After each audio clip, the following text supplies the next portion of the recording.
could be tested against experiments, and which invariably survived those tests. But Feynman couldn't figure out what these numbers and equations were really about, what they said about the real world. One view is that they don't say anything about the real world. They're just fantastically useful machinery, a kind of black box that we can use, very reliably, to do science and engineering. Another view is that the notion of a real world beyond the maths is meaningless, and we shouldn't waste our time thinking about it. Or perhaps we haven't yet found the right maths to answer questions about the world it purports to describe.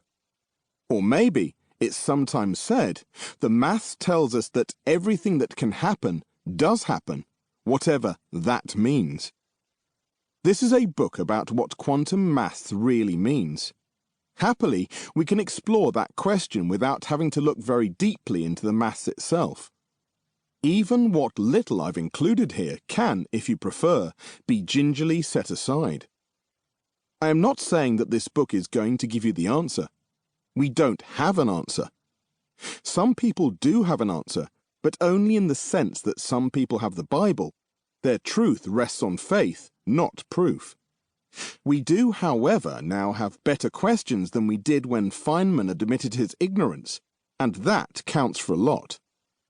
What we can say is that the narrative of quantum mechanics, at least among those who think most deeply about its meaning, has changed in remarkable ways since the end of the 20th century. Quantum theory has revolutionized our concept of atoms, molecules, light, and their interactions. But that transformation didn't happen abruptly, and in some ways it is still happening now. It began in the early 1900s, and it had a workable set of equations and ideas by the late 1920s.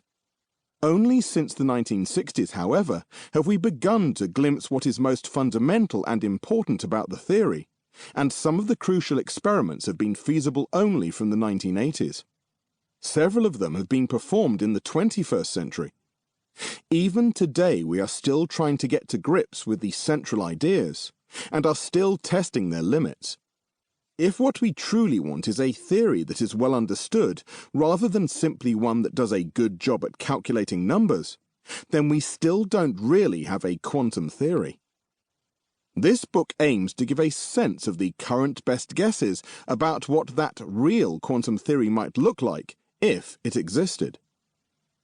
It rather seems as though such a theory would unsettle most if not all we take for granted about the deep fabric of the world, which appears to be a far stranger and more challenging place than we had previously envisaged.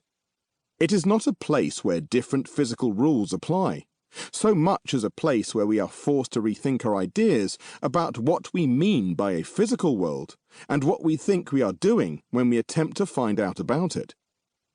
In surveying these new perspectives, I want to insist on two things that have emerged from the modern Renaissance. The word is fully warranted in investigations of the foundations of quantum mechanics. First, what is all too frequently described as the weirdness of quantum physics is not a true oddity of the quantum world, but comes from our understandably contorted attempts to find pictures for visualizing it or stories to tell about it.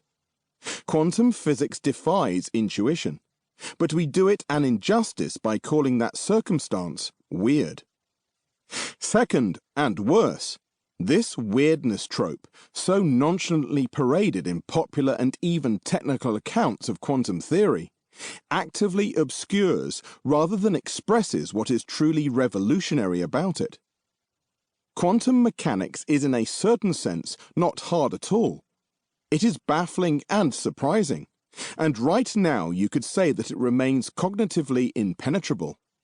But that doesn't mean it is hard in the way that car maintenance or learning Chinese is hard.